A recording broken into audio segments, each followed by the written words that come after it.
What would you do if you see or hear someone collapse who is not responsive? You know to call 911, but did you know that if you start continuous chest compressions, the new CPR without mouth-to-mouth breathing, that you will double the person's chance of survival? Continuous chest compression CPR is a new technique that is easier to learn, easier to perform, and more effective than traditional CPR that recommended rescue breathing.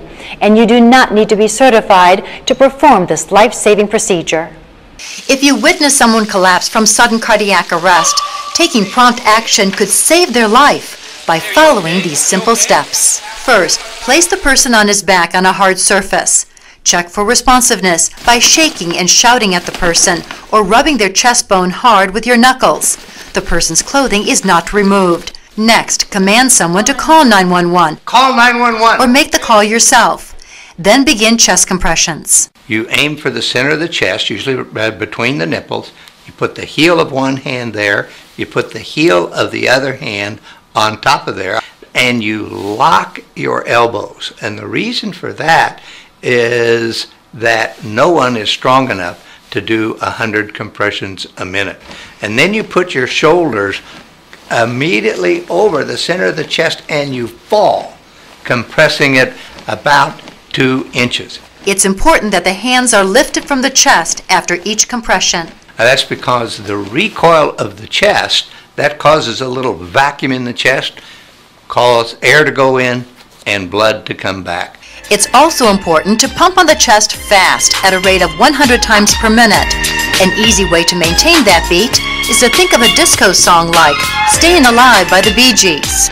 It turns out that if you try to do 100 times a minute, even if you're not perfect, you have the best chance of getting the most flow. It is a jab, jab, jab, jab, rapid pumping action to move that blood forward to the brain. Dr. Gordon Avey and Dr. Carl Kern are the pioneers of continuous chest compression CPR. Both are cardiac researchers at the Sarver Heart Center in Tucson and professors at the University of Arizona College of Medicine. They explain with continuous chest compression CPR, you don't check for a pulse, clear the airway, or do mouth-to-mouth breathing. All you do is pump on the chest. In cardiac arrest, the heart is actually fibrillating and not pumping any blood forward at all. So it's only when you press on the chest that you're squeezing the heart and making a heartbeat. So your chest compression, each chest compression is their heartbeat. And if you stop for anything, blood flow to the brain stops. These chest compressions should be performed even if the victim is gasping. Gasping is a sign of cardiac arrest. And we have so many people that tell us, oh, my husband was snoring last night, woke up this morning and he was gone. So that gasping is critically important. It's been reported to occur in 55% of cardiac arrests. And don't worry, this pumping action won't hurt the victim. They're dying. They're soon to be dead. And no matter what you do, you can't make them worse. Better to break a rib than to let somebody die. I think they'll all be sore, but they'll be happy to shake your hand and thank you. Studies show continuous chest compression CPR is more effective than traditional CPR for individuals who suffer sudden cardiac arrest.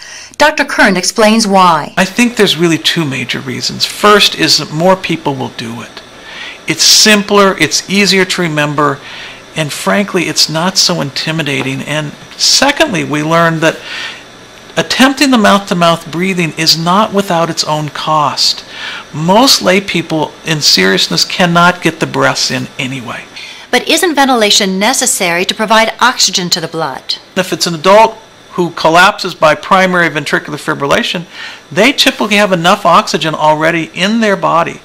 It's a matter of circulating that oxygen to the tissues that need it. Most importantly, the brain and the heart, so you can respond to treatment.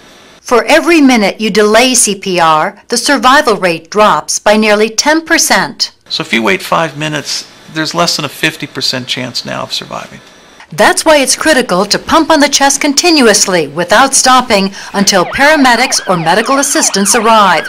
Of course, that can get tiring, so if another person is available, have them take a position on the opposite side of the patient so the 2 of you can alternate chest compressions.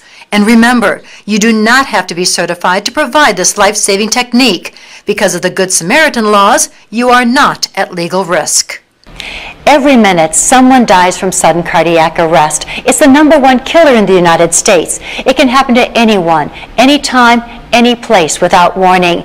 And your best chance for survival is if someone does continuous chest compression CPR.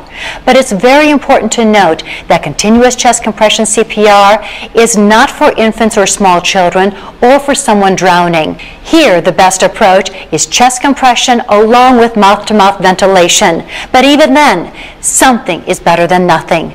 Continuous chest compression CPR may very well make you a lifesaver. For more information about continuous chest compression CPR, visit the Sarver Heart Center website at the University of Arizona or the State of Arizona SHARE website. This is Ann Peterson reporting.